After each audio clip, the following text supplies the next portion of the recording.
हाँ बेटे।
हाँ बेटे, लास्ट क्लास में हम लोगों ने प्रिज्म पढ़ रहे थे, राइट।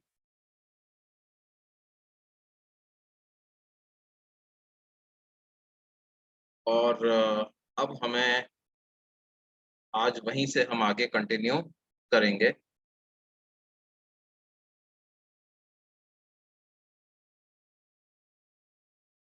देखिए,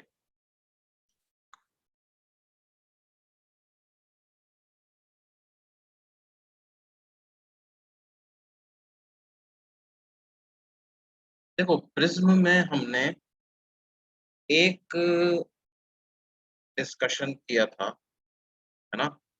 हमने क्या कहा था बच्चों कि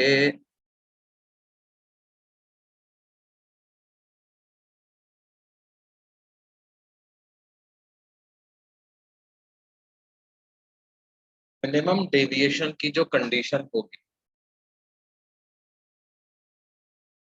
उस कंडीशन में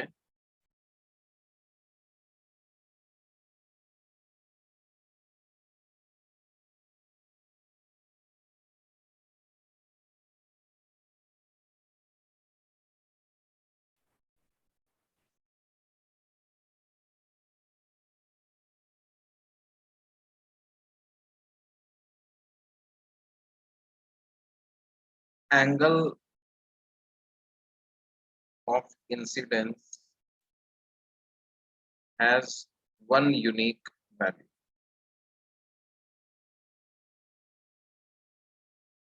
हमें ग्राफ से यही पता चल रहा। हमने ग्राफ ड्रॉ किया था angle of deviation versus angle of incidence का, और ये ग्राफ कुछ इस तरह का निकल करके आता है ना। ये एक्सपेरिमेंटली ये ग्राफ ऑब्टेन किया जाता है, और इसका नेचर अपन समझ भी सकते हैं कि भाई साइन इनवर्स वगैरह का फंक्शन बनेगा, तो ऐसा ही ग्राफ इसका आना भी।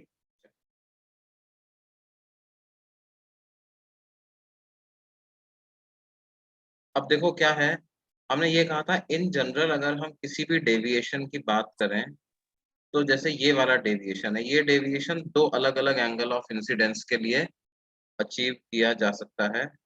मान लो यहाँ पर आई की वैल्यू कुछ थीटा 1 है, तो एक और एंगल एग्जिस्ट कर रहा है यहाँ पर, सम अदर एंगल थीटा 2, जिसके के लिए क्या है, सेम एंगल ऑफ डेविएशन इतना अचीव किया जा सकता है।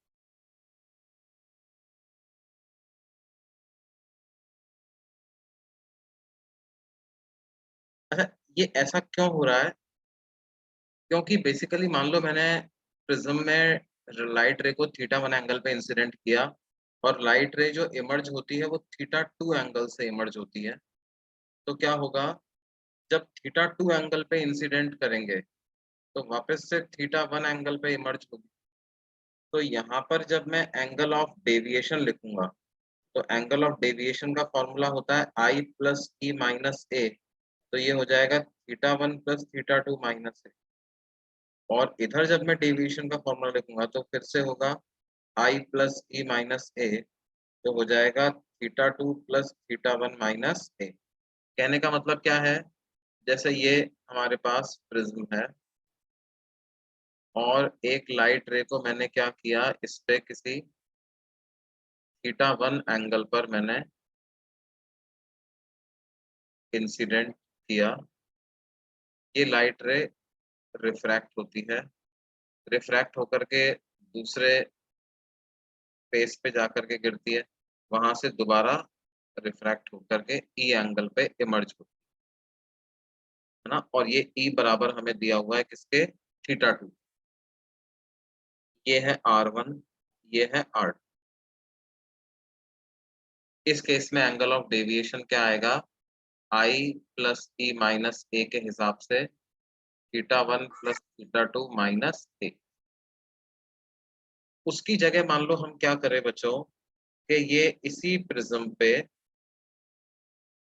हम लाइट रे को इंसिडेंट कर दें at angle theta 2, theta 2 angle पे इंसिडेंट कर, है ना। ये नॉर्मल है, इस नॉर्मल के साथ कितने एंगल पे इंसिडेंट करते बच्चों, थीटा 2 एंगल पे लाइट रे को इंसिडेंट करते। तो क्या होगा, ये थोड़ा सा नॉर्मल की तरफ तो बेंड करेगा ही, तो नॉर्मल की तरफ बेंड करके अब ये जो एंगल मेरे को इधर मिलेगा, क्या मैं बोल सकता हूँ ये एंगल R2 मिलेगा?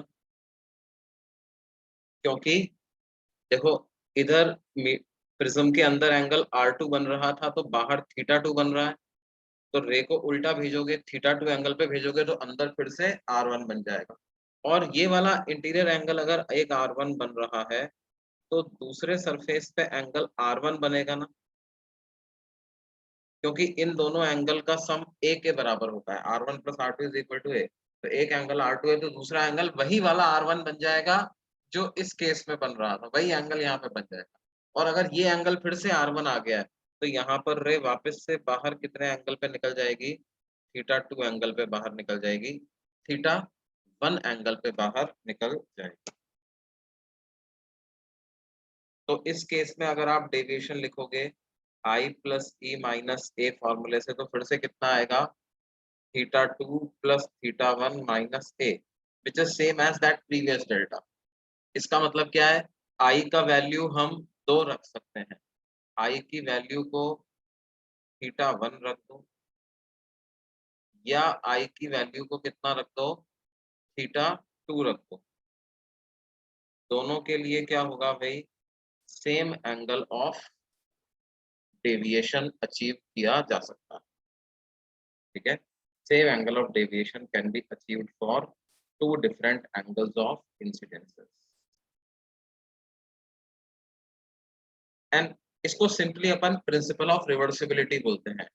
इंसिडेंट रे हमारे पास ये है, उसके करस्पॉन्डिंग इमर्जेंट रे ऐसी बन रही है। अब इमर्जेंट रे को अगर इंसिडेंट रे बना दूंगा, तो जो रे पहले इंसिडेंट रे थी, अब वो इमर्जेंट रे के जैसे, right. But this does not apply to this one particular angle of deviation which is the angle of minimum deviation. Minimum deviation के लिए ये कंडीशन अप्लाई नहीं होती है। मिनिमम डेविएशन के केस में क्या होता है बेटे, जैसा कि ये ग्राफ बता रहा है, ये लाइन मैंने जब ड्रॉ करी तो ये ग्राफ को एक जगह पर टच कर रही है, ऐसे दो जगह पर कट नहीं कर रही। जैसे यहाँ पर दो अलग अलग जगह पर कट कर रही थी ना, मिनिमम डेविएशन वाली लाइन सिर्फ एक ही जगह पर टच कर रही है। इसका मतलब क्या है, minimum deviation can be achieved only for one unique angle of incidence.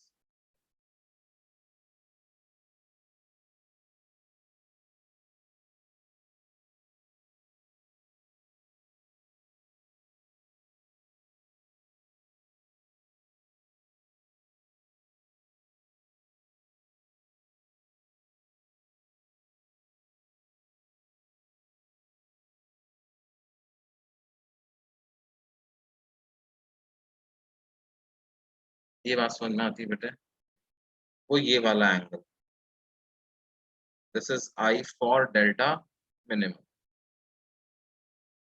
ठीक है।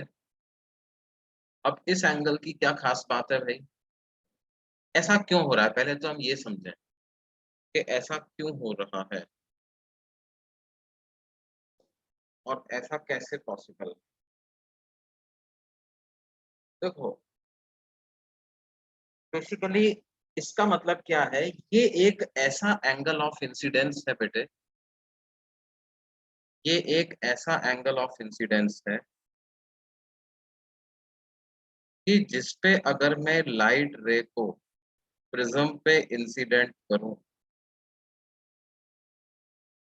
तो क्या होगा, जो एंगल ऑफ इमर्जेंस मेरे को मिलेगा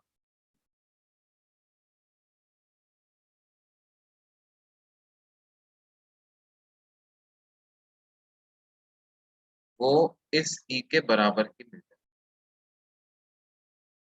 है ना। If angle of incidence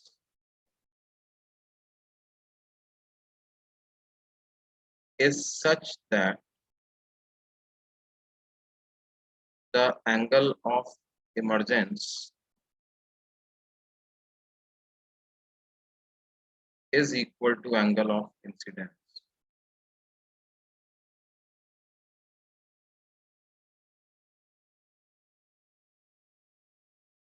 then the deviation achieved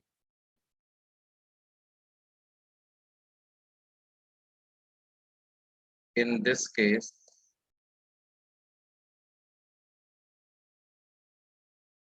is possible only for only one angle of incidence,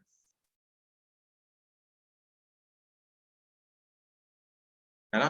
मतलब लाइट को रिवर्स भी करोगे तब भी क्या है, एंगल ऑफ इंसिडेंस तो वही काउंट होगा ना। That is in this case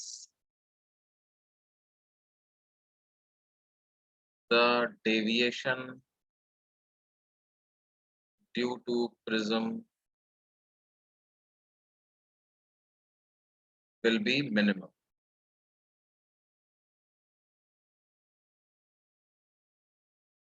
ठीक है। इसी केस में डेविएशन जो होगा वो मिनिमम होगा। और एक बात और होगी, क्योंकि देखो इसका कुछ रिफ्रैक्टिव इंडेक्स है, ये आई के करस्पॉन्डिंग इधर एंगल में आर मानूं तो यहाँ भी एंगल कितना मिलना चाहिए, मेरे को आर मिलना चाहिए, तभी बाहर ये आई एंगल पे निकलेगा, ठीक है। तो I should be equal to e and R1 should be equal to R2। अच्छा, R1 प्लस R2 ए होता है, तो इसका मतलब दोनों कितने हो जाने चाहिए, a/2 हो जानी चाहिए। ये होगी काय की कंडीशन फॉर मिनिमम डेविएशन।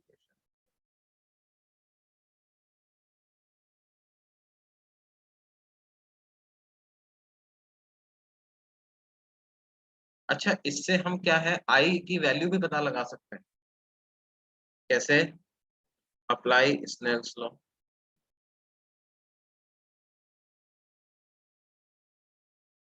तो लिखेंगे 1 × sin i is equal to n × sin r1। r1 कितना है a/2।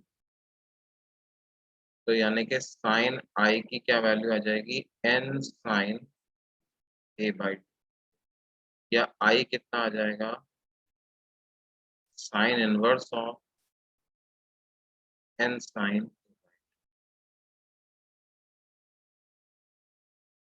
ये अपने पास रिजल्ट है, इसको ध्यान रखना। ये सारे फॉर्मूले याद रखना है,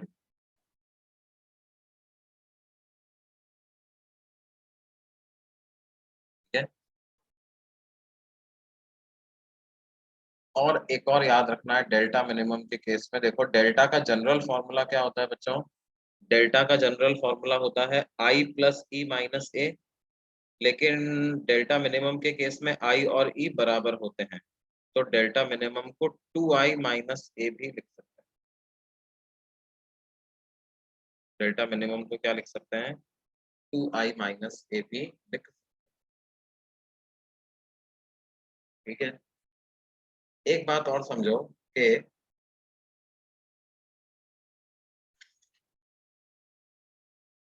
हमारे पास क्या हो जाएगा,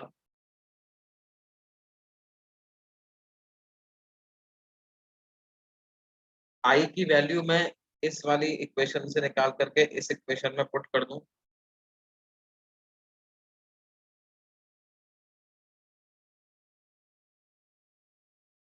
या ये वाली जो इक्वेशन है इसको अपन मॉडिफाई करके ऐसे लिख लें, डेल्टा मिनिमम प्लस ए, ये किसके बराबर है 2i के। तो ये हो जाएगा delta minimum plus a/2 is equal to I. दोनों तरफ साइन ले लो, तो sine of a plus delta minimum by 2, ये किसके बराबर हो जाएगा बच्चों साइन i के बराबर।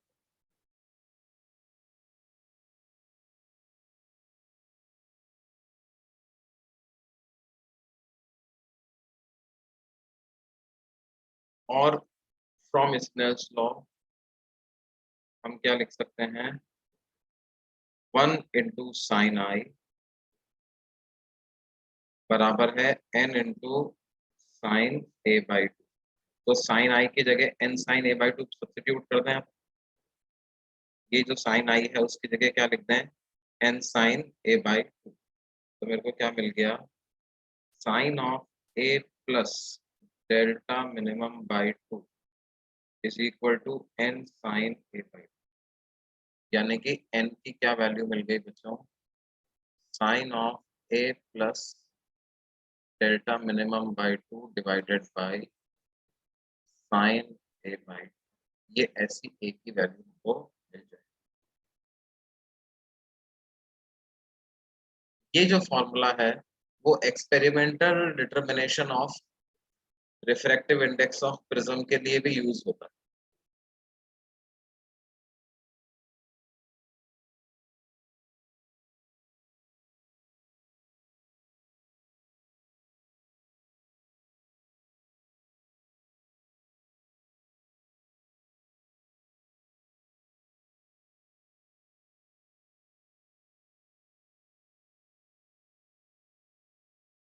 ये बात समझ में आती है बच्चों।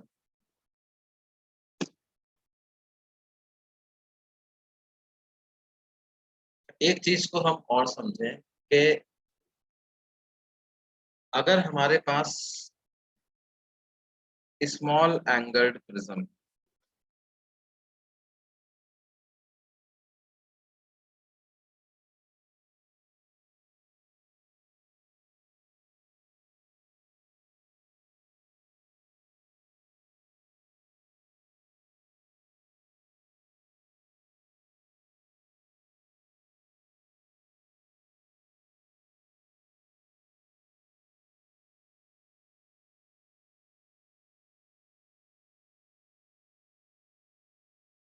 है एक प्रिज्म है जिसका कि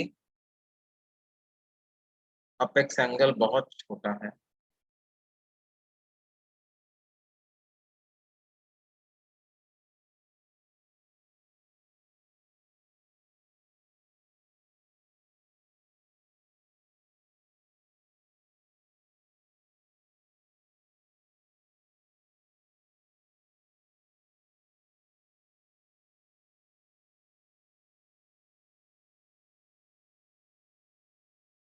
ये मान लो ये एक प्रिज्म है भाई हमारे पास,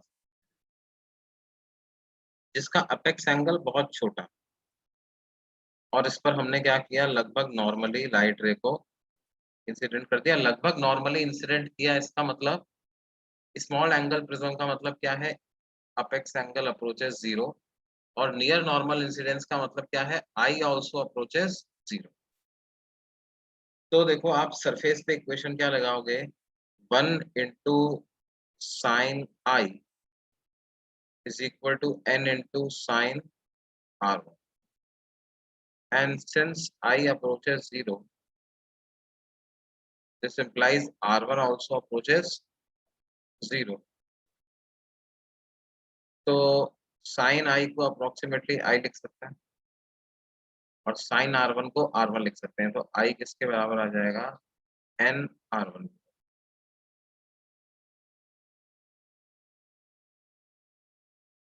ठीक है बेटे, उसी तरह से अगले इंटरफेस पे लगाएं, फॉर, जैसे ये तो हो गया मान लो फॉर ए बी,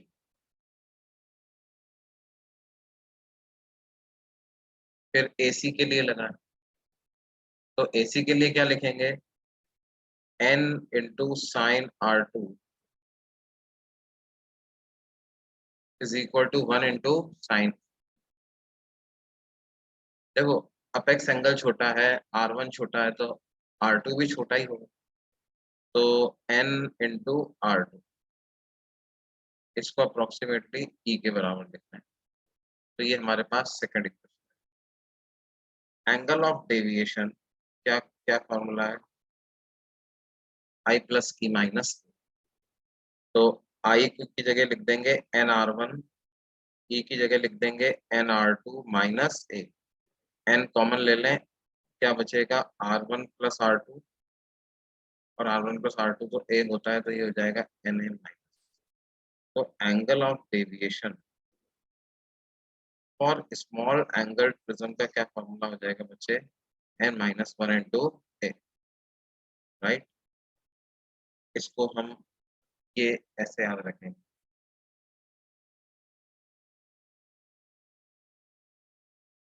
एक स्मॉल एंगल प्रिज्म लगभग नॉर्मली इंसिडेंट रे में कितना डेविएशन प्रोड्यूस करेगा।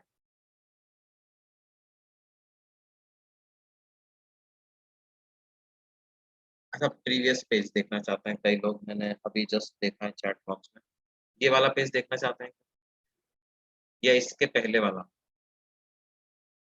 ओके।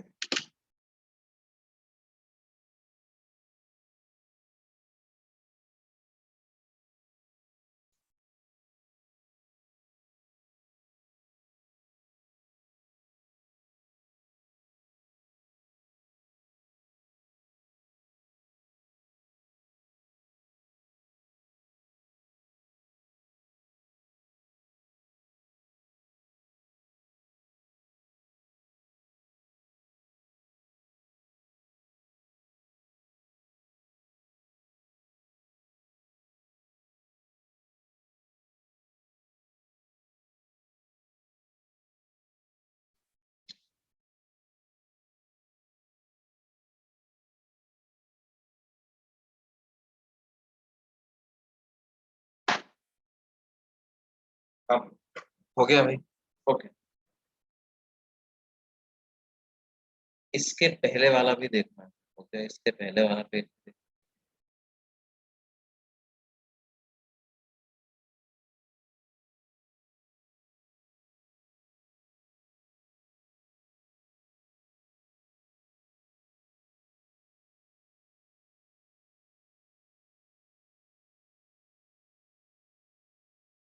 तो n तो इन्फिनिटी को अप्रोच, नहीं नहीं नहीं बेटे, a को जीरो अप्रोच करोगे तो n इन्फिनिटी को अप्रोच नहीं करेगा, कैसे, a को जीरो अप्रोच करेंगे तो n इनको इन्फिनिटी को अप्रोच करेगा। ये ये कहाँ, किस एक्सप्रेशन से ऐसा लग रहा है।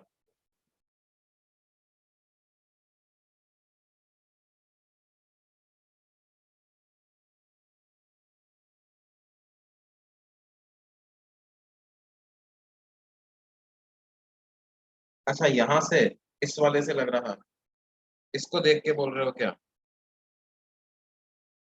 नहीं बेटा, देखो, ए जीरो को अप्रोच करेगा तो ये इधर ऊपर भी तो जीरो आएगा ना।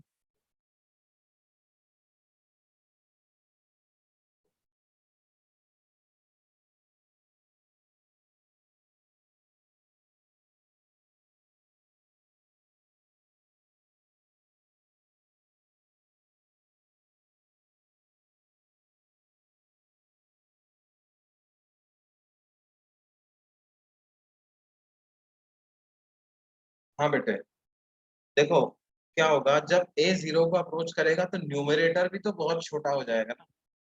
Numerator will also become very small, right? Because A बहुत छोटा है तो डेविएशन भी बहुत छोटा हो, राइट? तो हम ऐसा नहीं बोल सकते कि ये बहुत छोटा होगा तो एन इंफिनिटी को अप्रोच करेगा। ठीक है, होगा क्या, देखो एन तो फाइनाइट ही रहने वाला है, तो होगा क्या, ये न्यूमरेटर भी बहुत छोटा होगा। ठीक है, तो जीरो बाई जीरो लिमिट में अपन पढ़ते हैं ना, जीरो बाई जीरो तो कोई फाइनाइट नंबर आ सकता है। अभी लिमिट शायद पढ़ा नहीं होगा तुम, लेकिन अभी पढ़ोगे आगे जा करके आप लोग, क्या है, जीरो। जैसे dx बाई dt होता है, राइट? dx बाई dt में क्या होता है, dt बहुत स्मॉल नंबर है, but dx is also a very small number. तो dx बाई dt का रेशो जो आता है वो कैसा आ जाता है, वो एक फाइनाइट नंबर आ जाता है, जिसको वेलोसिटी बोलते हैं।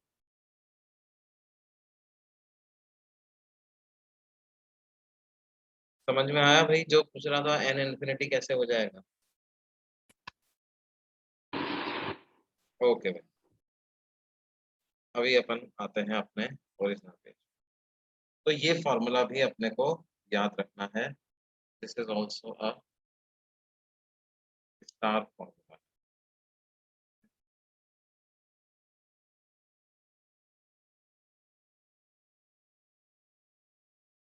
नाउ, तो प्रिज्म से रिलेटेड हमारे पास क्या क्या फॉर्मूले आ गए, उन सारे फॉर्मूलों को मैं एक बार फिर से बता रहा हूँ तुम्हारे सामने। क्या क्या है, देखो जनरल फॉर्मूले तो हैं, R1 plus R2 equal to A, और delta is equal to I plus E minus A. ये दो तो क्या है, ये दो तो जनरल फॉर्मूले हो गए। उसके अलावा डेल्टा मिनिमम से रिलेटेड फॉर्मूले कौन कौन से हैं? At delta equal to delta minimum, इसमें क्या क्या बातें याद रखनी है, पहली ये बात याद रखनी है, एंगल ऑफ इंसिडेंस बराबर होगा एंगल ऑफ इमरजेंस के, एंड R1 बराबर होगा R2 के, जो कि बराबर होगा a बाई टू के। ठीक है, एंगल ऑफ डेविएशन को आप 2i माइनस ए लिख सकते हो। ठीक है, और n की वैल्यू कैसे पता करेंगे, sine of a plus delta minimum by two divided by sine a by two. ऐसे हम क्या कर सकते हैं, n की वैल्यू इस तरह से पता लगा सकते हैं,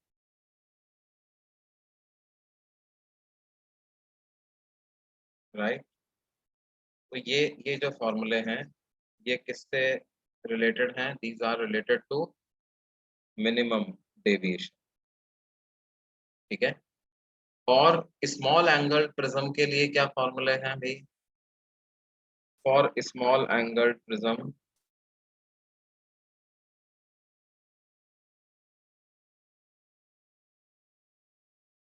डेल्टा को कितना लिखना है, n माइनस वन इंटू ए।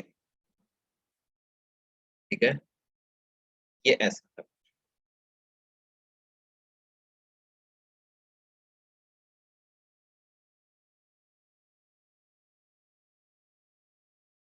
अच्छा, ये मिनिमम डेविएशन की बात करी, कभी कभी कोई हमसे मैक्सिमम डेविएशन भी पूछ सकता है ना? तो मैक्सिमम डेविएशन कैसे पता लगाएंगे बच्चों, देखो इस तरह से देखो, ये जो ग्राफ है डेल्टा वर्सेस आई का, इस ग्राफ को देखो,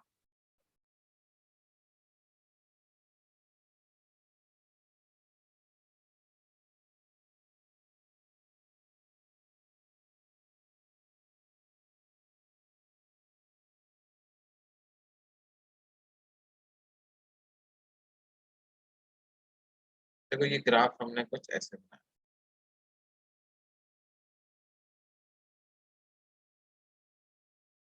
है ना, यहाँ पर मिनिमम डेविएशन था और किसी एंगल ऑफ इंसिडेंस के लिए, फिर वहां से आप आगे बढ़ते गए तो डेविएशन बढ़ता गया। अब एंगल ऑफ इंसिडेंस की मैक्सिमम वैल्यू क्या रख सकते हैं? एंगल ऑफ इंसिडेंस की मैक्सिमम वैल्यू रख सकते हो 90 डिग्री। 90 डिग्री से ज्यादा क्या एंगल रखेंगे? जैसे ये प्रिज्म है, इस प्रिज्म पे आपको एंगल ऑफ इंसिडेंस बढ़ाना है, तो उसकी क्या मैक्सिमम वैल्यू रखोगे आप? वो angle of incidence can have a maximum value equal to 90 degree, right? इससे ज्यादा तो हम इसको बढ़ा नहीं सकते। आई मैक्स जो होगा वो 90।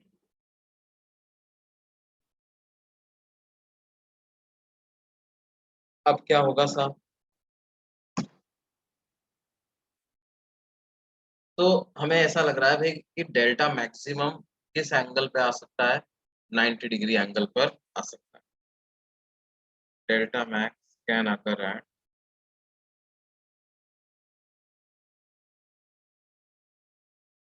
आई max and which is equal to what? 90। ठीक है, 90 डिग्री पर अगर हमने रेयरर मीडियम से इंसिडेंट किया तो प्रिज्म के अंदर कितने एंगल पे ये रिफ्रैक्ट हो जाएगा? कुछ हो सकता है क्रिटिकल एंगल पर रिफ्रैक्ट हो जाए। क्रिटिकल एंगल पर रिफ्रैक्ट हो क्या जाए? क्रिटिकल एंगल पर ही रिफ्रैक्ट हो, और क्रिटिकल एंगल पर रिफ्रैक्ट होगा तो वहां से फिर आगे जाकर के जो एंगल बनेगा वो ए माइनस सी बनेगा। ये वाला एंगल कितना बनेगा बच्चों? ए माइनस। फिर उसके हिसाब से किसी एंगल पे इमर्ज होगा। तो इस केस में एंगल ऑफ डेविएशन अगर आपको पता लगाना है तो ये फॉर्मूला याद रखने की जरूरत नहीं है, बस हमें समझ में आना चाहिए कितने एंगल पे इंसिडेंस पे ऐसा हो जाएगा। तो ये तो आई प्लस ई माइनस ए होता है, तो आई को लिख दें 90 डिग्री, एंगल ऑफ इमर्जेंस तो पता लगा लेंगे माइनस ए। और एंगल ऑफ इमर्जेंस पता लगाने के लिए आप क्या फॉर्मूला यूज करो? N of prism into sine of A minus C बराबर है साइन ई के, यानी ई की वैल्यू कितनी होगी? Sine inverse of n into sine of A minus, ये ऐसी है।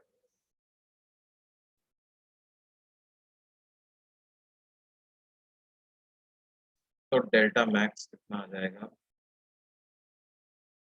90 minus A plus e, e is sine inverse of n sine A minus. याद नहीं रखना है।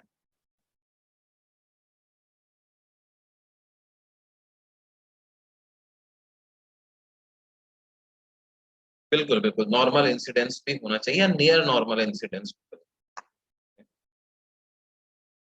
हाँ, अब देखो इधर इस तरफ अपन चलते हैं, तो इस तरफ भी देखो मैंने क्या किया हुआ है, एक पर्टिकुलर एंगल ऑफ इंसिडेंस के पीछे ग्राफ नहीं बनाया, है ना? ठीक है, इसके पीछे ग्राफ नहीं बनाया हुआ, उसका कारण क्या है बच्चों? देखो उसका कारण यही है कि जैसे जैसे मैं एंगल ऑफ इंसिडेंस कम करूंगा, as angle of incidence decreases, r one decrease होगा।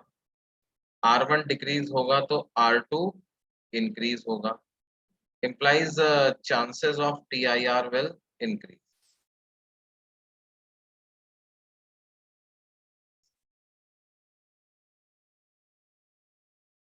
मतलब देखो इस तरह का डायग्राम भी बन सकता था।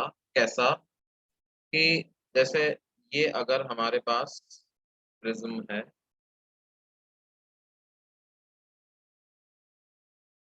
तो मैं एक ऐसे एंगल पे इंसिडेंट करूं, किसी कम एंगल पे मैं इंसिडेंट कर रहा हूँ, राइट?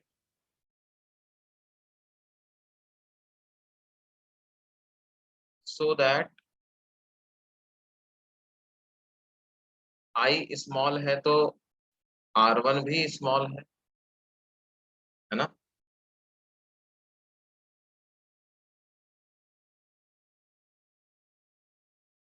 और अगर R1 छोटा है तो यहाँ जो एंगल बढ़ेगा वो बनेगा, वो एंगल बढ़ता जाएगा। ये वाला जो एंगल है ना, ये बढ़ते बढ़ते अगर मान लो क्रिटिकल एंगल हो गया तो रे इस तरह से बाहर निकलेगी। अगर तुमने आई को और कम किया तो R1 और कम हो जाएगा, तो ये एंगल और बढ़ जाएगा।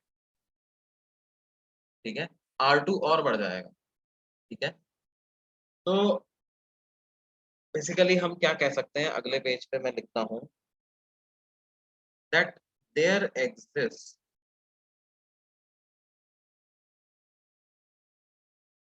an angle of incidence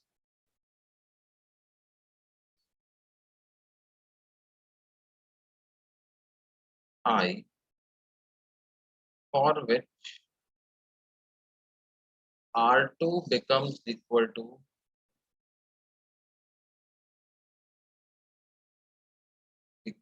the critical angle and angle of emergence becomes equal to 90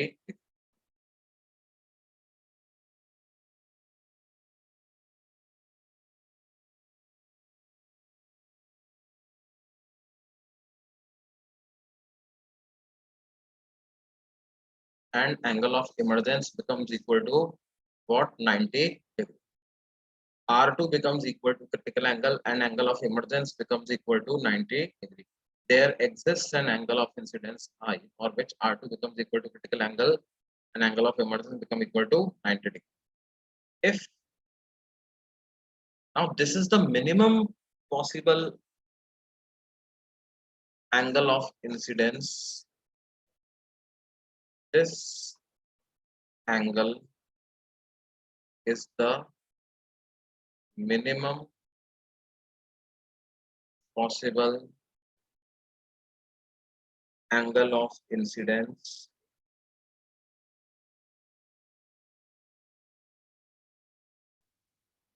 for ray to emerge out of the prism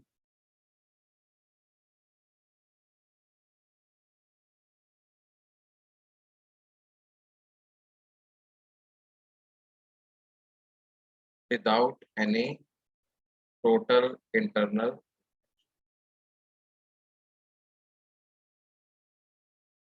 If angle of incidence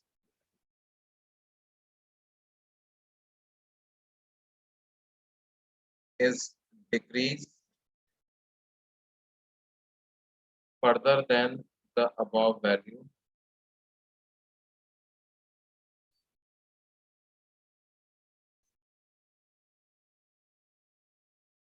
then R1 जो पहले मिल रहा था उससे कम हो जाएगा और R1 और कम हो गया तो R2 जो पहले मिल रहा था उससे ज्यादा हो जाएगा।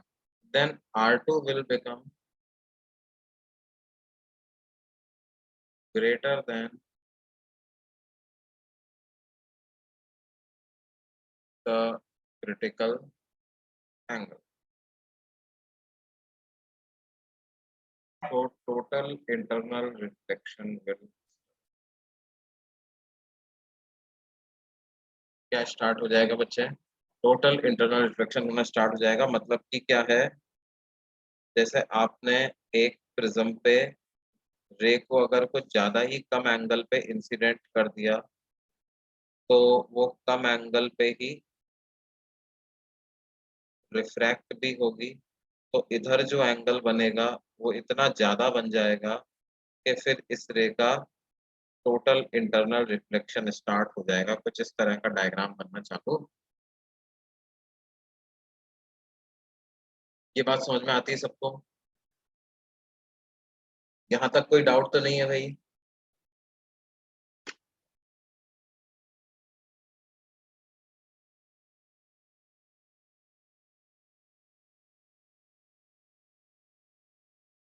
Okay.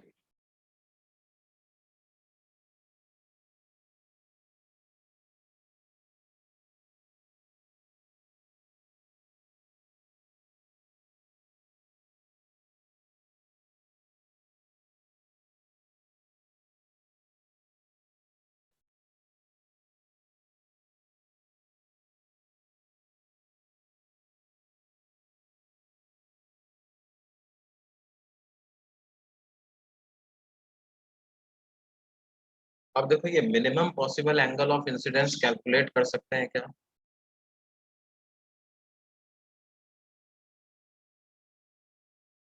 For minimum possible angle of incidence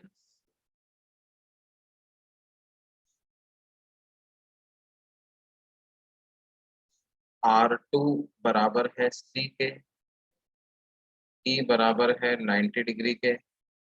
इसका मतलब R1 किसके बराबर है? A माइनस सी। ठीक है,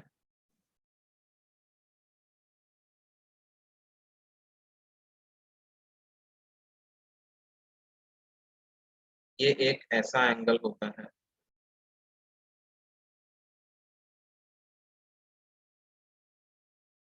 जिसके लिए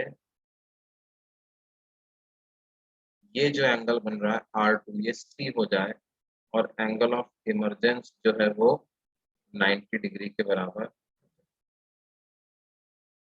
अब अगर ये C हुआ तो R1 जो होगा वो कितना हो जाएगा? This angle will become equal to A minus, और यहाँ जो एंगल बनेगा वो एंगल हम पता लगाना चाहते हैं। तो वो कितना हो जाएगा बेटे? 1 × sin I is equal to n × sin A minus, तो I हो जाएगा sine inverse of n sin A minus.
Last page देखना चाहते हैं?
हो गया बेटे, ये वाला पेज देख लिया?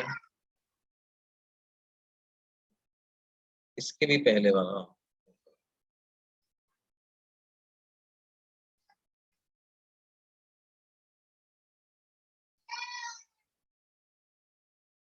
देखो जो आई मिनिमम वाला जो डायग्राम है ना वो इस वाले डायग्राम का ठीक उल्टा है ना। आई मिनिमम पे क्या होता है, हम ऐसे एंगल पे भेजते हैं कि 90 डिग्री पर रे इमर्ज होती है, और इस डायग्राम में क्या हो रहा है, 90 डिग्री पर भेजा था तो फाइनली किसी एंगल पे इमर्ज हो रही है। वहां पर भी इसी तरह के एंगल बन रहे हैं।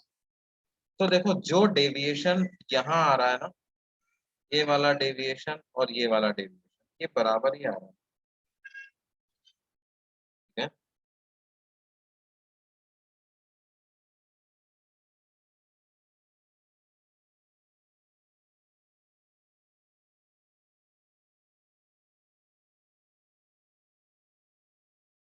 Okay,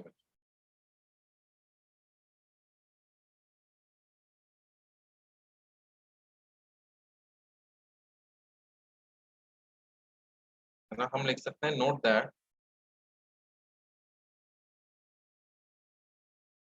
the deviation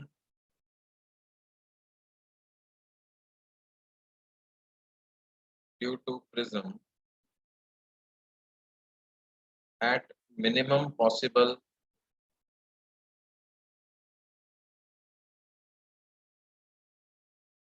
angle of incidence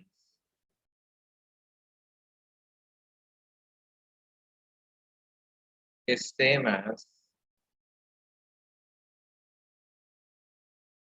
deviation when angle of incidence is equal to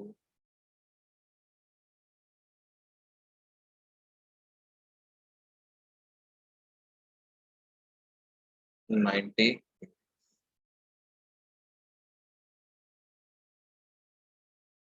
ठीक है बेटे, क्योंकि ये जो डायग्राम अभी यहाँ पर बन रहा है दिस वन, ये ठीक 90 डिग्री का अपोजिट डायग्राम ही तो बन रहा है।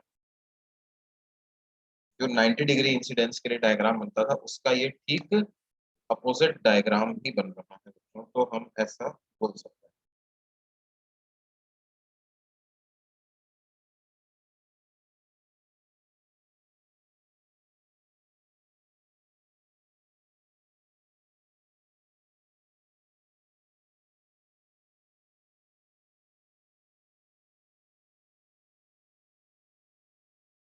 देखो बेटे, जैसे प्रिज्म में क्वेश्चन किस तरह के बनेंगे, मान लो हमसे कहा जाए कि consider a prism with apex angle equal to 60 degree. Apex angle उसका कितना है बच्चों, 60 डिग्री के बराबर हमको दिया हुआ है। और हमने क्या किया, लाइट रे उस पर इंसिडेंट करी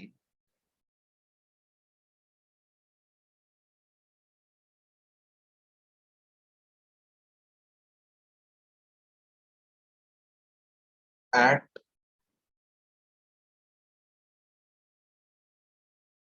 लेट्स से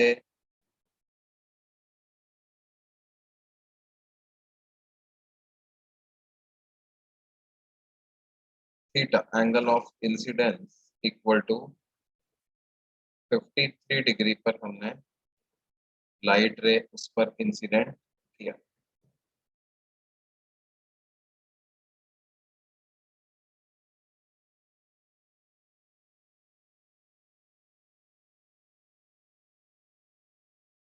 क्या लेट्स से हम ऐसा करते हैं कि मैंने इस पर इंसिडेंट किया, 90 डिग्री पर उस पर लाइट रे इंसिडेंट, लाइट रे is incident on it at angle कितना, 90। ऐसे मैंने एक रे को उस पर incident,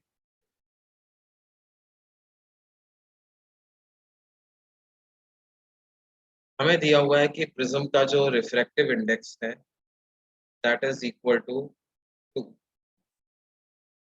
refractive index of prism is,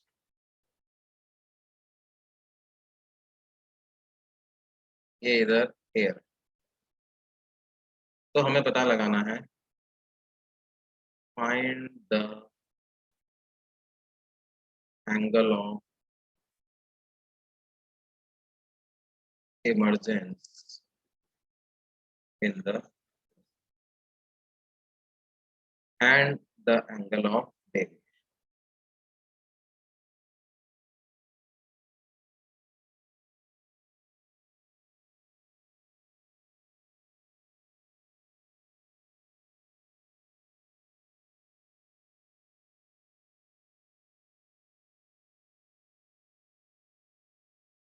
ये पता लगा सकते हैं क्या बच्चों?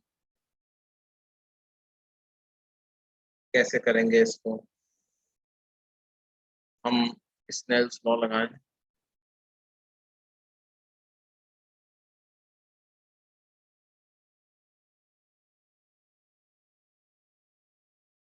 तो क्या मिलेगा? 1 × sin 90 degree is equal to 2 × sin R1, यानी कि sin R1 की वैल्यू 1/2 मिल जाएगी। तो R1 कितना मिल जाएगा बेटे? 30। तो 30 डिग्री एंगल पर रे एंटर करेगी। अब अगर 30 डिग्री एंगल पर रे एंटर करती है तो ध्यान दो, ये रेड ही रे रहेगी, ऐसा नहीं है कि ब्लैक बन जाएगी, रेड ही रहेगी।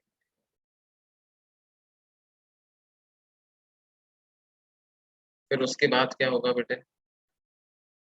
यहाँ पर जो एंगल बनेगा वो पता लगा सकते हैं क्या? R1 + R2 बराबर होता है एक। R1 को लिख सकते हैं 30 डिग्री, R2 ए बराबर है 60 डिग्री के। इसका मतलब R2 की भी वैल्यू क्या मिल जाएगी? 30 डिग्री मिल जाएगी। अब अगर ये भी 30 डिग्री ही मिल गया, इसका मतलब क्या होगा? यहाँ पर भी जब रे बाहर निकल रही होगी तो क्या मैं डायरेक्टली बोल सकता हूँ क्या कि 90 डिग्री पे ही बाहर निकल जाएगी, है ना?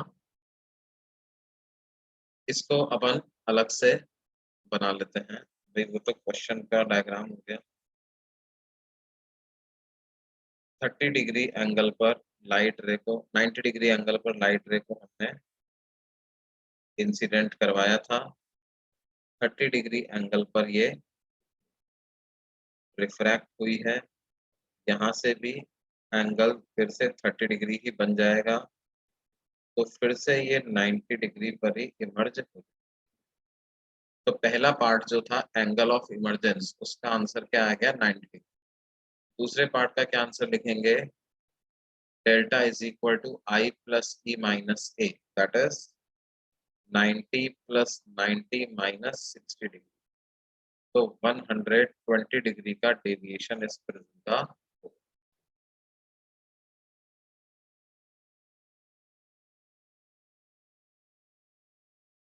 120 डिग्री का डेविएशन इस प्रिज्म का।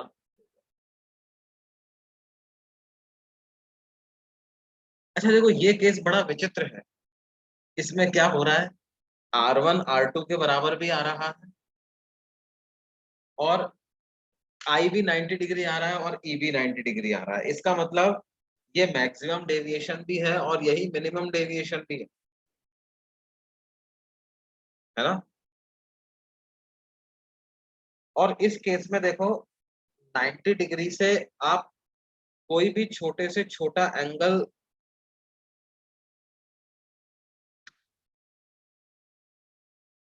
90 डिग्री से कम एंगल कोई भी हम रखें तो क्या होगा? रे का टोटल इंटरनल रिफ्लेक्शन स्टार्ट हो जाएगा। क्यों? ऐसा क्यों?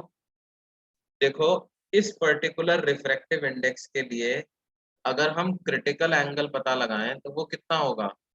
साइन इनवर्स 1/2, मतलब 30 डिग्री क्रिटिकल एंगल। मान लो मैंने क्या किया, 90 डिग्री से किसी कम एंगल, लेट्स से 80 डिग्री पर रे को इंसिडेंट किया, है ना? ये जो मेरे को प्रिज्म दिया हुआ है, इस प्रिज्म में क्या होगा? मान लो कि हमने, इसका रिफ्रैक्टिव इंडेक्स 2 है, अपेक्स एंगल 60 डिग्री है। मान लो कि मैंने क्या किया, 90 डिग्री पर नहीं इंसिडेंट किया रे को, किसी और एंगल पे इंसिडेंट किया, 80 डिग्री पर इंसिडेंट किया। तो क्या होगा यहाँ पर? जब ये रे रिफ्रैक्ट होगी तो ये जो एंगल मेरे को मिलेगा, आपने एंगल ऑफ इंसिडेंस कम कर दिया तो एंगल ऑफ रिफ्रैक्शन भी कम हो जाएगा। तो ये जो R1 मेरे को मिलेगा वो अब 30 डिग्री से भी छोटा मिलेगा। और R1, if R1 is less than 30 degree, इसका मतलब R2 जो हो जाएगा वो ग्रेटर देन 30 डिग्री हो जाएगा, क्योंकि R1 प्लस R2 का सम 60 डिग्री होना है। एंड क्रिटिकल एंगल जो है वो तो 30 डिग्री है, तो मतलब यहाँ पर जो एंगल बनेगा वो वो क्रिटिकल एंगल से बड़ा हो जाएगा, तो ये रे बाहर निकल ही नहीं पाएगी, ये यहीं से टोटल इंटरनली रिफ्लेक्ट हो जाएगी। आई बात समझ में? तो ये एक अनोखा प्रिज्म है जिसपे क्या है, एक ही एंगल ऑफ इंसिडेंस के लिए रे प्रिज्म से बाहर निकल पा रही है, और वो एंगल कौन सा है, दैट इज 90 डिग्री।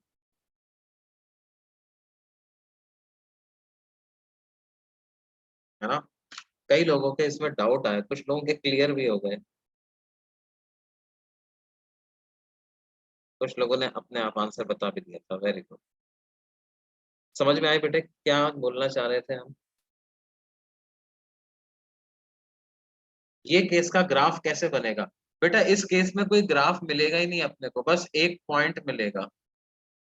मतलब डेल्टा वर्सेस आई का मैं ग्राफ बनाऊंगा, तो सिर्फ I equal to 90 degree possible है, जिस पर 120 डिग्री का डेविएशन आ रहा है, and we will just obtain a point.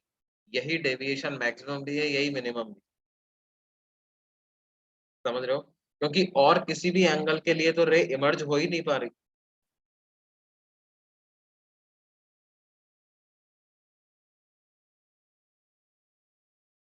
हाँ हाँ, देखो वो एक अलग बात है। एक बच्चा पूछ रहा है सर टोटल इंटरनल रिफ्लेक्शन भी करेगा, तो उसके बाद भी तो कुछ ना कुछ ग्राफ तो बनेगा ना। हाँ दैट इज फाइन, उस केस में ग्राफ बनेगा। फिर वो फिर अलग चीज है बेटे, फिर उसके बाद क्या होगा, फिर हमें आगे वाली सरफेस पे भी एनालिसिस करना पड़ेगा कि अब ये रिफ्लेक्ट होने के बाद जब नीचे वाले बेस पे गिर रहा है, तो फिर क्या एंगल ऑफ इंसिडेंस हो रहा है, फिर क्या एंगल ऑफ रिफ्रैक्शन होगा। तो टोटल एंगल ऑफ डेविएशन तो अपन निकालेंगे, but see the point is, जैसे ये एबीसी एक प्रिज्म है, तो इस एसी इंटरफेस से तो रे बाहर नहीं निकल पाएगी ना। मान लो वी, हमने तो हमारी आंख लैब में यहाँ पे फिक्स कर रखी है, लेट्स से इधर ही देख रहे हैं अपन तो हमें तो क्या होगा, एसी से निकलने वाली रेज ही तो हम तक पहुंचेंगी, बीसी से निकलने वाली रे तो वापस नीचे चली जाएगी। तो द पॉइंट इज, जब हम ये बोल रहे हैं कि एक ही पॉइंट मिलेगा, इसका मतलब क्या है कि जब मैं एसी से ऑब्जर्व कर रहा हूँ, when I am observing only those rays which are coming out of the surface AC, उस केस में एक ही पॉइंट मिलेगा। पीसी से निकलने वाले मिलेंगे, वो एक अलग चीज है। ठीक है, उसका अपन पूरा ग्राफ नहीं बता सकते, किसी एक आध केस में अपन देख सकते हैं कितना डेविएशन मिलेगा।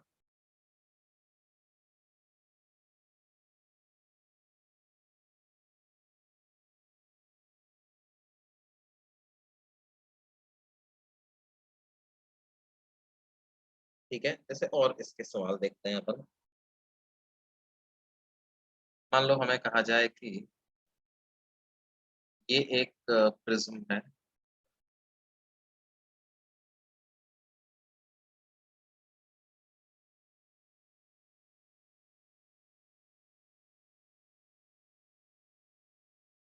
और यहाँ पर एंगल बन रहा है 9, अपेक्स एंगल इसका कितना है, 90। और हमने क्या किया, इसका रिफ्रैक्टिव इंडेक्स हमें दिया हुआ है n, मान लो बराबर दिया हुआ है किसके, √2 के बराबर। n इज इक्वल टू, मैंने एक रे ऑफ लाइट को इस पे इंसिडेंट कर दिया, कितने एंगल पे इंसिडेंट कर दिया, 45 डिग्री एंगल पर एक रे ऑफ लाइट को मैंने इंसिडेंट कर दिया।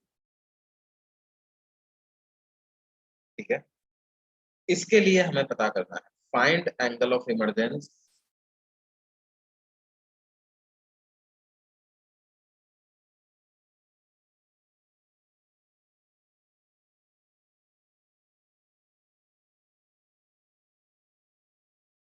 Angle of deviation.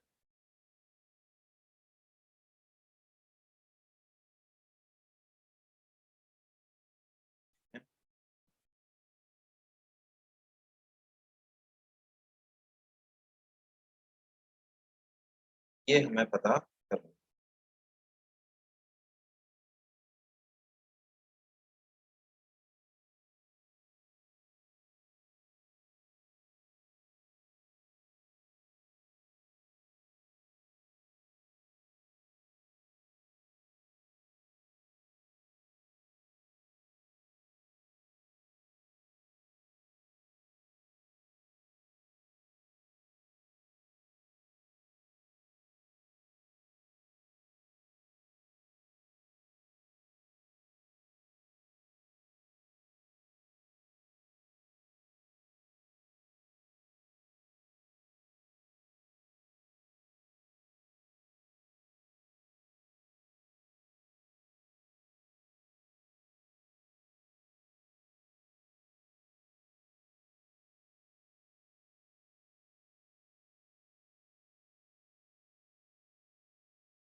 We have some answers already. Emergence 90 degree, deviation 45 degree. काफी अलग अलग आ रहे हैं भाई। देखो स्नेल्स लॉ लगा लगा करके इसको आसानी से सॉल्व किया जा सकता है। स्नेल्स लॉ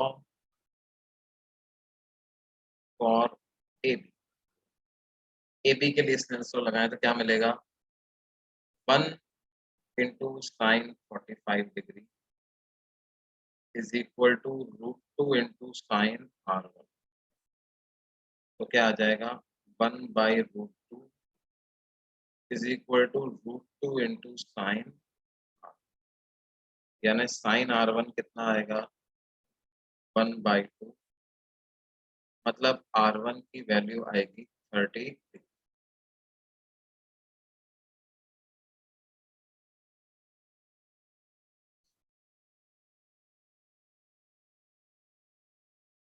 मतलब क्या होगा, इसको मैं अलग से बना रहा हूँ।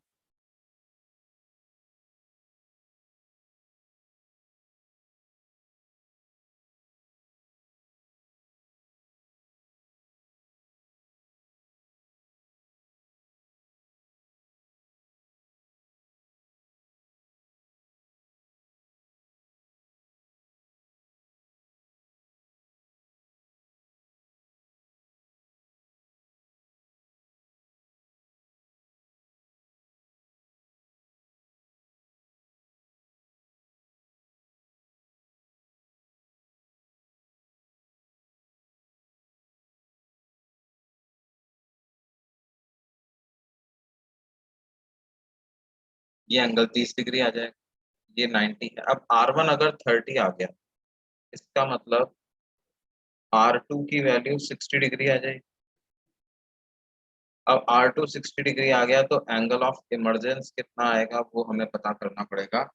फिर से स्नेल्स लॉ लगाएंगे, अब के हम लगाएंगे AC वाले इंटरफेस पर। तो क्या मिलेगा, √2 multiplied by sine 60 is equal to 1 into sign,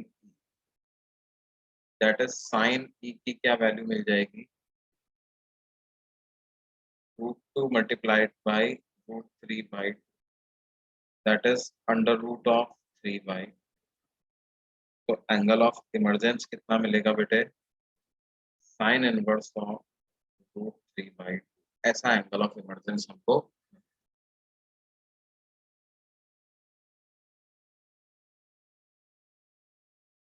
अरे हाँ, साइन इनवर्स √3/2 तो होता ही नहीं, मतलब emergence is not possible.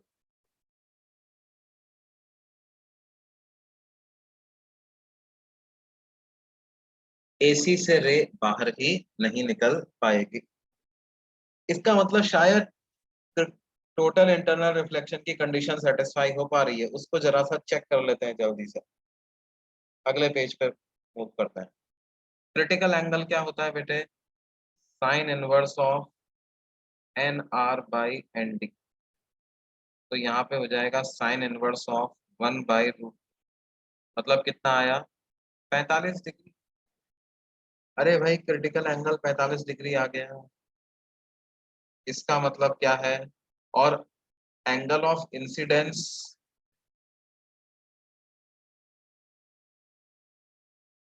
On AC कितना आ रहा था, 60 डिग्री। इसका मतलब total internal reflection from AC ऐसा होगा भाई, AC इंटरफेस से टोटल इंटरनल रिफ्लेक्शन होगा। तो let us draw the diagram again, ये ऐसा हो जाएगा।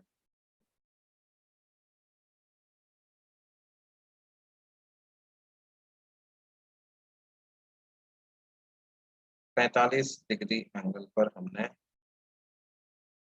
रे को इंसिडेंट किया था, ये थोड़ी नॉर्मल की तरफ बेंड होते हुए 30 डिग्री एंगल पर रिफ्रैक्ट हुई। दूसरे इंटरफेस पर जब मैंने एंगल ऑफ इंसिडेंस निकाला तो वो कितना आया बेटे, वो 60 डिग्री के बराबर आया। और क्योंकि 60 डिग्री क्रिटिकल एंगल से बड़ा है, क्रिटिकल एंगल 45 डिग्री है, तो यहाँ से टोटल इंटरनल रिफ्लेक्शन और रे 60 डिग्री एंगल यहाँ पर। साहब यहाँ पे 60 डिग्री एंगल बनाएगी, तो फिर आगे क्या होगा?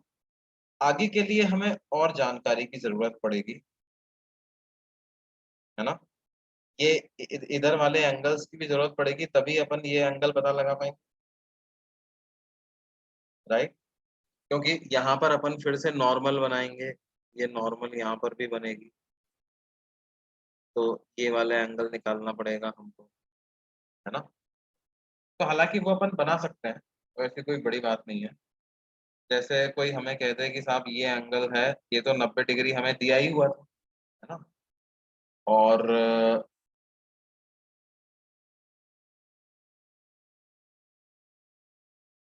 ये एंगल तो 30 डिग्री है ही सही।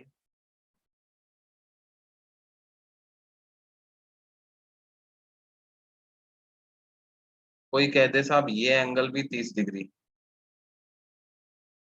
सी पर जो एंगल बन रहा है वो भी कितना है, 30 डिग्री हमको दे देखो। और बी पर जो एंगल बन रहा है वो ऑटोमेटिकली कितना हो जाएगा, 60 डिग्री हो जाएगा, ठीक है। तो अब उस केस में क्या होगा बेटे, जो रे देखो, अब अपन सिर्फ इतने पार्ट को देखते हैं। Let us only tackle this part के यहाँ पे रे 60 डिग्री पे जाकर के इंसिडेंट हुई थी, और ये 60 डिग्री पर ही जाकर के रिफ्रैक्ट रिफ्लेक्ट होगी,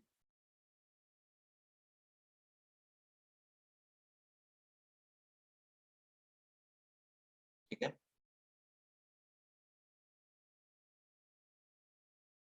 अब ध्यान दो कि ये नॉर्मल है, तो नॉर्मल ये पूरा एंगल 90 डिग्री बना रही होगी, तो ये जो छोटा एंगल है ये 30 डिग्री हो जाएगा, और ये 30 डिग्री है, और सी पर 30 डिग्री एंगल हमको गिवन है, तो 30 और 30 60, तो ये पूरा एंगल 120 डिग्री हो जाएगा। लेकिन मुझे तो नॉर्मल के साथ एंगल पता लगाना है, तो यहाँ पर मैं नॉर्मल बना दूं। ये जब मैं नॉर्मल बनाऊंगा, तो ये वाला एंगल 90 डिग्री है, इसका मतलब इधर एंगल फिर से कितना मिल जाएगा, 30 डिग्री, ठीक है। और ये सब कुछ चल रहा है किसके अंदर, ये सब कुछ चल रहा है एक प्रिज्म के अंदर।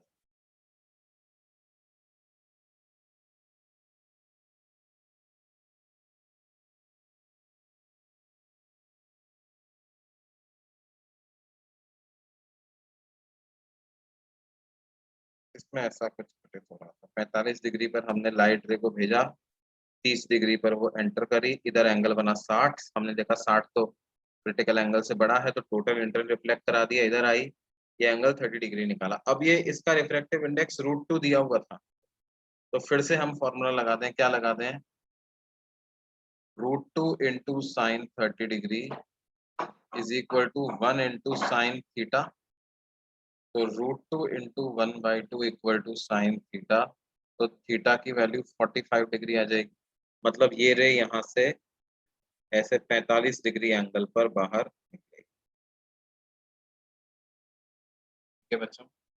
तो हम यहाँ पर लिख सकते हैं कि इमरजेंस जो होगा ना, वो एसी से तो होगा ही नहीं, इमरजेंस किससे होगा, बीसी वाले इंटरफेस से इमरजेंस होगा। और अगर टोटल डेविएशन आपको पता लगाना है, तो टोटल डेविएशन कितना होगा, एक एक करके हर जगह पर डेविएशन ऐड करते जाएं। तो सबसे पहले 15 डिग्री का डेविएशन हुआ, 15 डिग्री हुआ क्लॉकवाइज डायरेक्शन। उसके बाद डेविएशन हुआ 180 minus 2 into 60 degree, 180 minus 2 into 60 degree, ये किस डायरेक्शन में हुआ, ये भी हुआ क्लॉकवाइज डायरेक्शन। उसके बाद 15 डिग्री हुआ, अब के 15 डिग्री हुआ एंटी क्लॉकवाइज, तो 15 डिग्री क्लॉकवाइज और 15 डिग्री एंटी क्लॉकवाइज, इनको तो एक दूसरे को कैंसिल कर दें। तो जो जो टोटल डेविएशन हुआ है वो कितना हुआ है, 180 माइनस 120 डिग्री, मतलब 60 डिग्री इन क्लॉकवाइज डायरेक्शन। ऐसा total deviation 60 degree in clockwise direction. ये बात समझ में आई भाई सब बच्चे?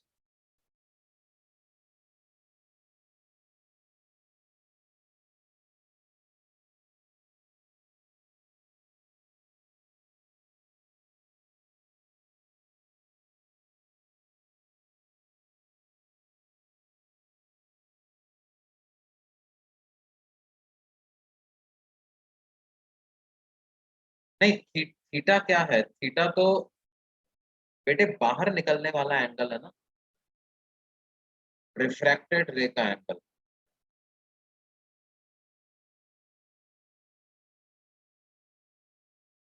ठीक है, ये क्रिटिकल एंगल से बड़ा होने से कोई फर्क नहीं पड़ता ना। रेयरर मीडियम में एंगल क्रिटिकल एंगल से बड़ा है तो उससे तो कोई फर्क नहीं पड़ेगा। टेंसर मीडियम का एंगल क्रिटिकल एंगल से बड़ा नहीं होना चाहिए।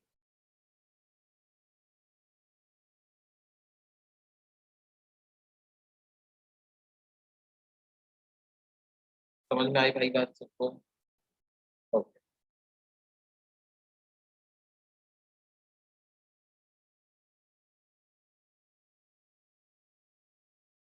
अच्छा, अब देखो,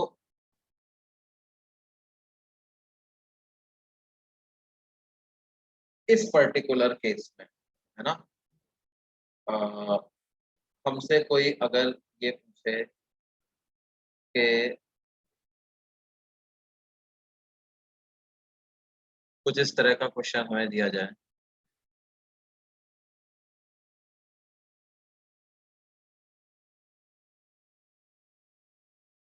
कि हमारे पास एक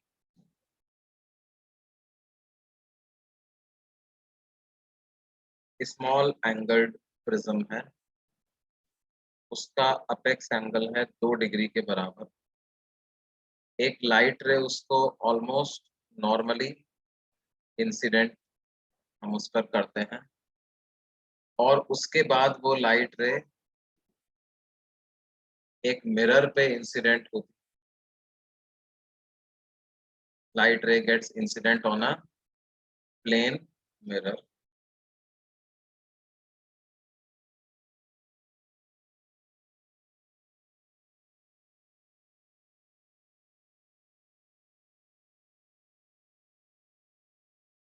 ये क्या होगा, ये थोड़ा इसको डेविएट कर दे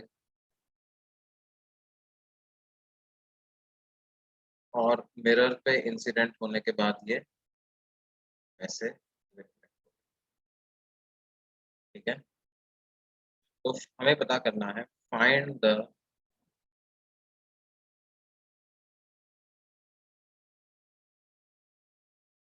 total deviation produced by prism and the mirror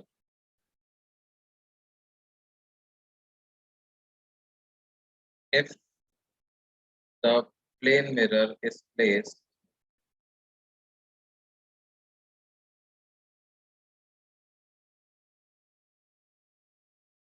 perpendicular to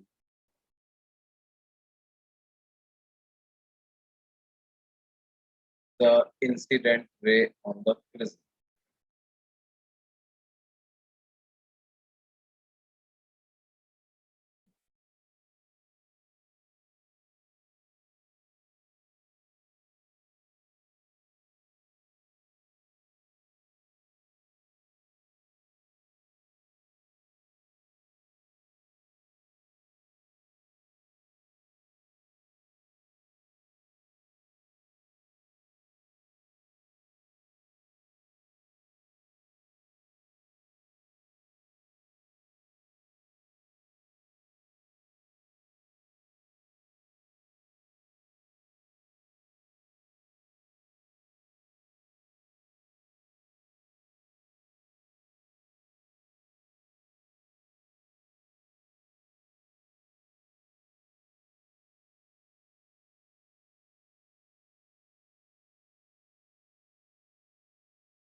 अच्छा, रिफ्रैक्टिव इंडेक्स प्रिज्म का 3/2 दिया, रिफ्रैक्टिव इंडेक्स की जरूरत पड़ेगी। तो देखो इसको कैसे करें भाई, स्मॉल एंगल प्रिज्म है,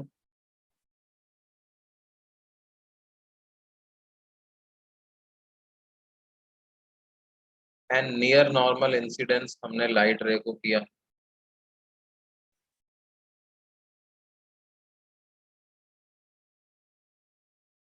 तो डेल्टा कितना हो जाएगा, n-1 × a, that is 3/2 - 1 × 2 degree, तो कितना हो गया बेटे, 1 डिग्री का डेविएशन। मतलब रे अगर ऐसे आ रही थी तो प्रिज्म से निकलने के बाद 1 डिग्री तक वो बेंड हो जाएगी। तो ये जो इसकी ओरिजिनली जाती तो ऐसे निकल जाती, तो 1 डिग्री बेंड। अब 1 डिग्री बेंड होकर के ये मिरर पे गिरती है। अच्छा, मिरर पर अगर हम नॉर्मल ड्रॉ करेंगे तो ये लाइन और ये लाइन एक दूसरे के पैरेलल आएंगे, हमें दिया हुआ है मिरर जो है वो इसके परपेंडिकुलर, तो मिरर पर एंगल ऑफ इंसिडेंस 1 डिग्री हो जाएगा, तो मिरर इसको इस प्रकार से 1 डिग्री एंगल पर ही रिफ्लेक्ट कर देगा। अब टोटल डेविएशन पता लगाना है, देखो दोनों ने क्लॉकवाइज डायरेक्शन में डेविएट किया है, तो डेविएशन ड्यू टू प्रिज्म तो हमने पता लगा लिया, डेविएशन ड्यू टू मिरर के लिए क्या फॉर्मूला यूज कर लूं, 180 - 2i, that is 180 - 2 multiplied by angle of incidence को 1 डिग्री रख, तो 178 डिग्री का मिरर का डेविएशन हो गया, ये भी क्लॉकवाइज डायरेक्शन में होगा। तो टोटल डेविएशन कितना हो गया बेटे, वो हो गया 179 डिग्री इन क्लॉकवाइज।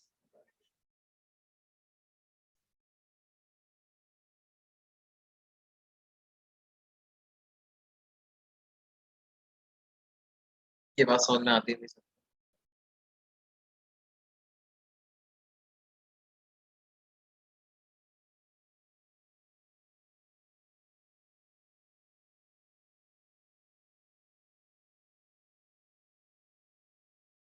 अच्छा देखो, इसमें हमसे ये कह दिया जाए कि if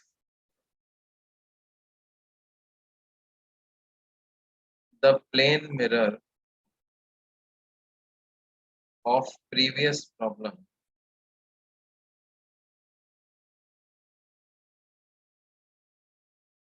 is rotated by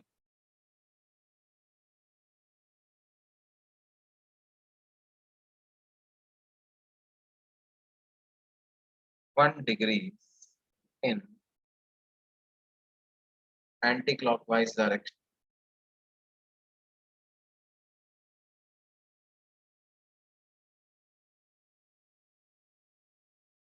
then what would be the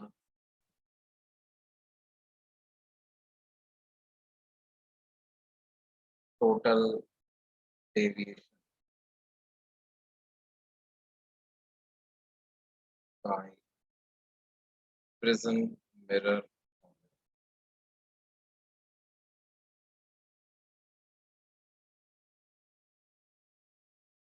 है ना?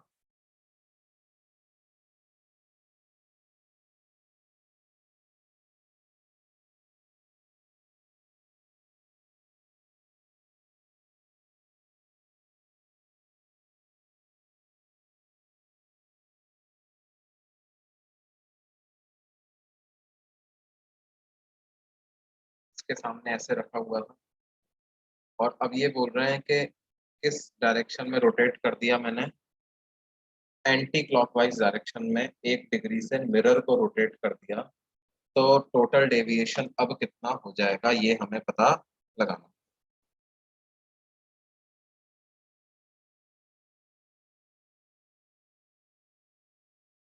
देखो एक तो हम सिंपली ऐसा कर सकते हैं कि भाई अगर मैंने मिरर को कुछ एंगल से रोटेट किया तो रे भी उतने ही एंगल, उतने उसी डायरेक्शन में डबल एंगल से रोटेट हो जाती है। तो जो ये रे है ये भी किस डायरेक्शन में रोटेट हो जाएगी? If I rotate mirror in anticlockwise direction, तो ray will rotate by 2 theta angle again in anticlockwise direction. तो 2 डिग्री का डेविएशन लेस हो जाएगा, जितना पहले था उसके कंपैरिजन में अब कम हो जाएगा, तो अब आंसर 177 डिग्री में है ना। देखो कैसे देख सकते हैं,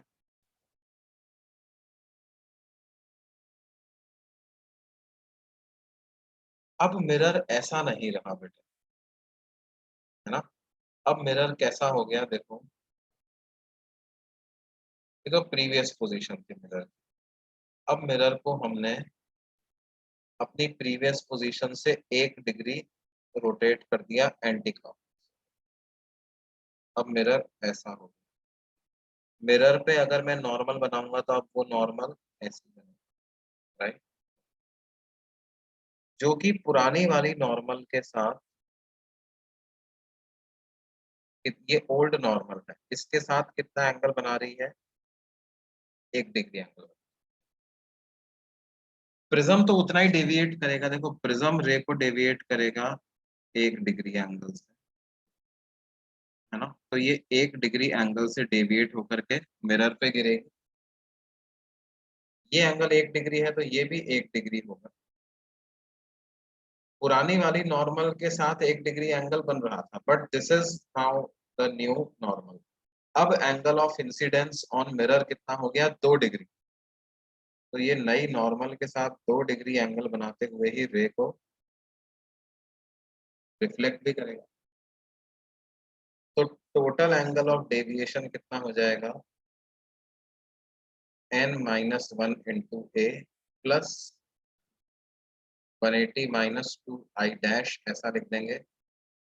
तो 3/2 -1 into A plus 180 degree -2 into I dash. अब एंगल ऑफ इंसिडेंस 2 डिग्री हो गया बेटे।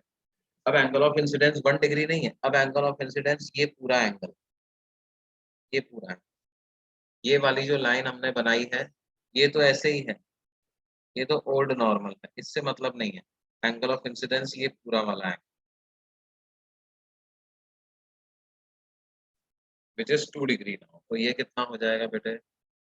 3/2 -1 that is 1/2 into 2 degree plus 180 - 4, तो ये हो जाएगा 176 डिग्री। तो आंसर आपका हो जाएगा 177। 181 नहीं होगा, है ना, 177 होगा। हाँ, देखो इसको रोटेशन के कंसेप्ट से भी समझ सकते हो आप कि क्या है। पहले रे ऐसे आती, 1 डिग्री क्लॉकवाइज डायरेक्शन में डेविएट होती, फिर वापस इधर जाए, हाँ, ये ओरिजिनल स्थिति में ऐसा होगा।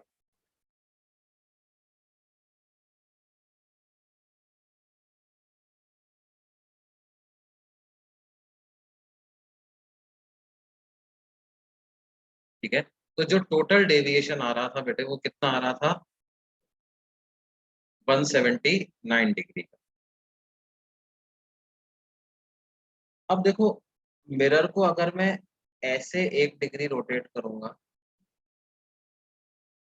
तो ये जो रिफ्लेक्टेड रे है वो इस डायरेक्शन में 2 डिग्री रोटेट हो जाएगी, तो मतलब डेविएशन कम हो जाएगा ना बेटे। 179 डिग्री से 2 डिग्री का डेविएशन कम हो जाएगा, ठीक है।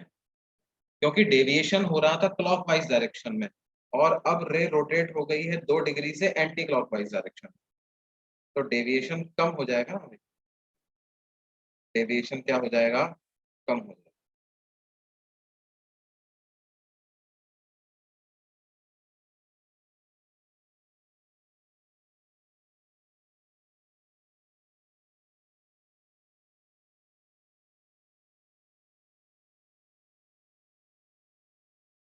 समझ गए भाई सब लोग क्यों डेविएशन कम होगा?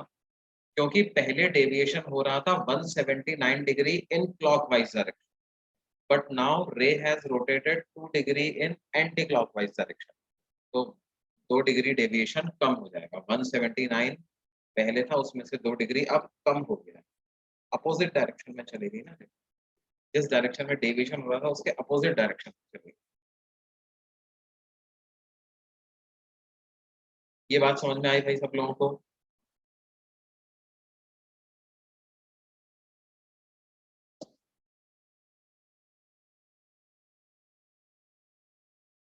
ओके ओके भाई, ठीक है, तो आज के लिए हम इतना ही पढ़ते हैं। ये हमारे प्रिज्म से डेविएशन की बात है ना। अब आप आज के लिए आपका होमवर्क क्या रहेगा? You have to complete section D of part 1 exercise 1 exercise 2, है ना। नोट्स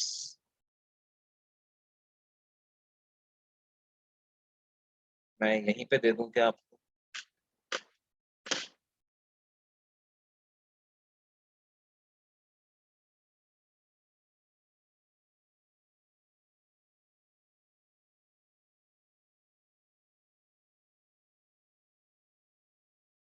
ओके, मैं दे रहा हूँ।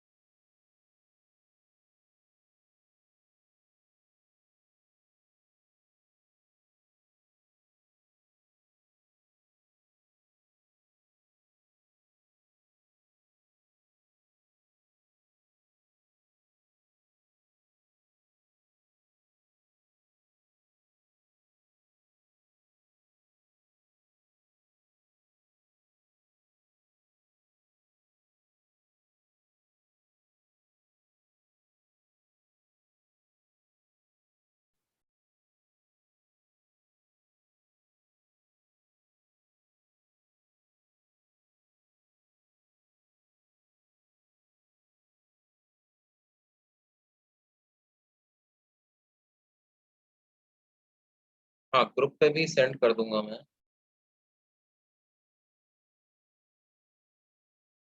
और यहाँ पर भी भेज दिया है मैंने। ठीक है। ठीक है बच्चों, फिर अपन अगली क्लास में इसको कंटिन्यू करेंगे।